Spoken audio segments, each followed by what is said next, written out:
Em nosso estudo de hoje está na primeira carta aos Coríntios, capítulo 9, versículo 27. Antes subjugo o meu corpo e o reduzo à servidão, para que pregando aos outros eu mesmo não venha de modo algum a ficar reprovado. Emmanuel vem comentar na lição 158 do livro Pão Nosso, Governo Interno. Efetivamente, o corpo é a miniatura do universo. É imprescindível, portanto, saber governá-lo. A representação em material terrestre da personalidade espiritual é razoável esteja cada um atento às suas disposições. Não é que a substância passiva haja adquirido poder superior da vontade humana, todavia é imperioso reconhecer que as tendências inferiores procuram subtrair-nos o poder de domínio. É indispensável esteja cada homem em dia com o governo de si mesmo. A vida interior, de alguma sorte, assemelha-se à vida de um Estado. O espírito assume a autochefia, auxiliado por vários ministérios, quais os da reflexão, do conhecimento, da compreensão, do respeito e da ordem. As ideias diversas e simultâneas constituem apelos bons ou maus do parlamento íntimo. Existem no fundo de cada mente extensas potencialidades de progresso e sublimação reclamando trabalho. O governador supremo, que é o espírito, no cosmo celular, redige leis benfeitoras, mas nem sempre mobiliza os órgãos fiscalizadores da própria vontade. E as zonas inferiores continuam em antigas desordens, não lhes importando os decretos renovadores que não hostilizam nem executam. Em se verificando semelhante anomalia, passa o homem a ser um enigma vivo, quando se não converte num cego ou num acelerado. Quem espera a vida sã, sem autodisciplina, não se distancia muito do desequilíbrio ruinoso ou total. É necessário instalar o governo de nós mesmos em qualquer posição da vida. O problema fundamental é de vontade forte para conosco e de boa vontade para com os nossos irmãos. Uma vez eu assisti uma palestra do Divaldo Pereira Franco, e ele falando sobre uma cidade que tem grandes avenidas, grandes ruas, uma cidade organizada, ele comparando o nosso corpo humano, falando da extensão das veias, se a gente pudesse pegar as artérias e as veias e ver quantos metros. Aí o pessoal de medicina deve saber exatamente quantos metros, mas eu sei que é bastante coisa que tem dentro da gente. E essa centena de milhares aqui de células que a gente tem que se renovam diariamente, elas vão representar todo um reino, e ele vem dizer para a gente que, na verdade, nós devemos ser aquele condutor de todo esse reino. É a comparação que o Emmanuel fez aqui também com a gente. Ele bota para a gente que, na verdade, o governo interno, e que eu, na verdade, vou estar sendo aqui o chefe desse governo. E ele vem chamar a atenção, para quê? Porque a gente precisa de autodisciplina, porque as tendências inferiores, elas costumam levar a gente para a ruína do próprio corpo. E a gente vem estudando durante esse tempo, através principalmente da informação que os espíritos trazem para a gente, o corpo, o que a gente faz com o corpo influi diretamente no espírito, que somos nós. E o espírito também define o que o nosso corpo vai estar trazendo também daqui para frente, as formas vão trazendo daqui para frente, de maneira que é mão de duas vias. Então, o que eu maltrato o meu corpo, ele está maltratando o meu espírito também. E daqui a pouco o meu espírito vai estar refletindo aquilo no corpo que ele está passando.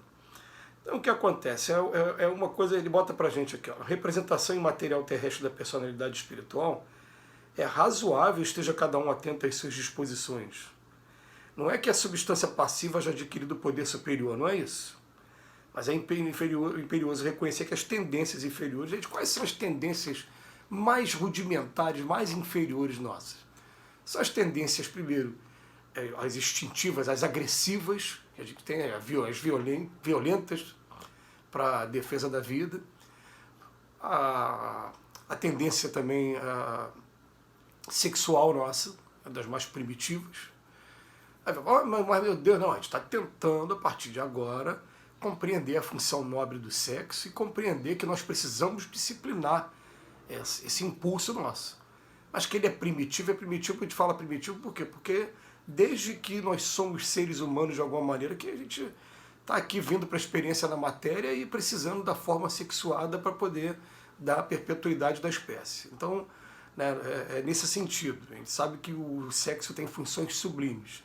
Outra função primitiva, a de se alimentar, desde que nós somos alguma coisa criada por Deus, que a gente precisa de alimentação também. Então, a alimentação, o instinto sexual e esse lado agressivo, a gente pode dizer que são os três mais inferiores que a gente tem e que a gente, do inferior, a gente vai transformar, vai sublimar aos poucos essas funções. Mas é claro que se a gente deixar essas funções simplesmente soltas, vamos botar aqui numa ordem aqui, né, a gente pode estabelecer, em primeiro lugar, a violência. Por isso que eu botei numa ordem certa aqui, veio por intuição. Em primeiro lugar, a violência. O que a violência tem feito com a gente ao longo das existências? A gente magoa as pessoas e tem que ficar aí prestando contas através da lei de causa e efeito, resgatando também, sentindo na pele o mal que a gente fez às outras pessoas. Vou inverter aqui, vou falar, a gente se alimenta mal. E quando a gente fala se alimentar mal, a gente ainda se alimenta de substâncias que entorpecem o corpo, ainda se alimenta de substâncias que são gordurosas demais, são doces demais e que não têm equilíbrio e que vão desorganizando todo esse reino que a gente traz. E o que acontece? A maioria de nós, a gente vicia esse reino com a nossa alimentação inadequada e daqui a pouco fica até parecendo que a gente precisa daquilo. Não, a gente não precisa, é que o cérebro acaba assimilando e cobrando da gente aquela mesma quantidade de alimento que a gente acabou viciando o corpo e alimento que é nocivo, que vai fazendo o corpo se expandir cada vez mais, como se fosse um reino que está crescendo de maneira desorganizada.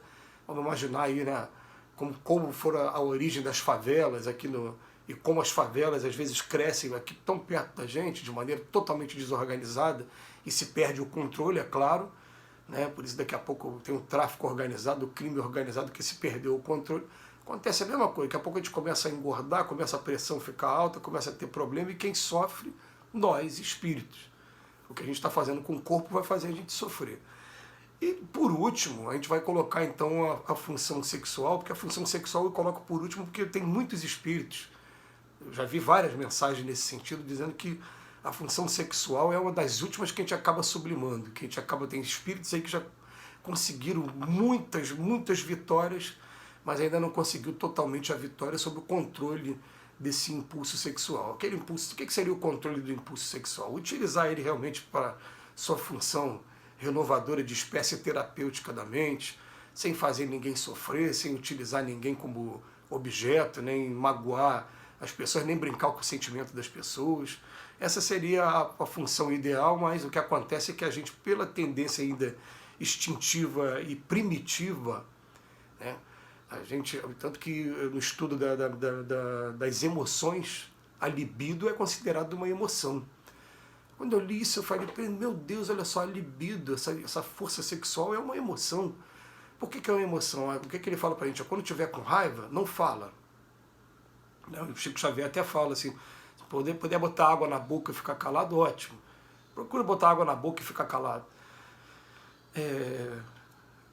Quando estiver também sobre o impulso, né, sexual, então, se cala também, dá tempo para você de raciocinar, ver por que você está sentindo aquilo, o que você pode tá provocando com aquilo, enfim, porque essa situação pega a gente de surpresa às vezes, e às vezes leva a gente para pensamentos e até para comportamentos que definitivamente, se a gente parasse para pensar com um pouquinho de racionalidade, não vão trazer coisas boas para a gente. Então, naturalmente, pensei naquilo, ficou no campo do pensamento, não deixei exteriorizar em palavras, em atitudes, e consegui controlar, consegui ter esse governo que ele vem falando aqui para a gente, que é o governo interno. A partir do momento que eu consigo ter esse controle, o espírito assume a autochefia, e você é auxiliado por vários ministérios. Ele até comparou o reino aí, vamos botar, o da reflexão, do conhecimento, da compreensão, do respeito e da ordem. E ele termina aqui a lição de hoje falando assim, é necessário instalar o governo de nós mesmos em qualquer posição da vida. O problema da fundamental é de vontade forte para conosco e boa vontade para com os nossos irmãos. Aquele que não consegue se controlar ainda intimamente não vai ter condições, né, de controlar outras pessoas, de organizar uma família, de constituir. Começa tudo no governo de si próprio. Que Jesus nos abençoe hoje e sempre.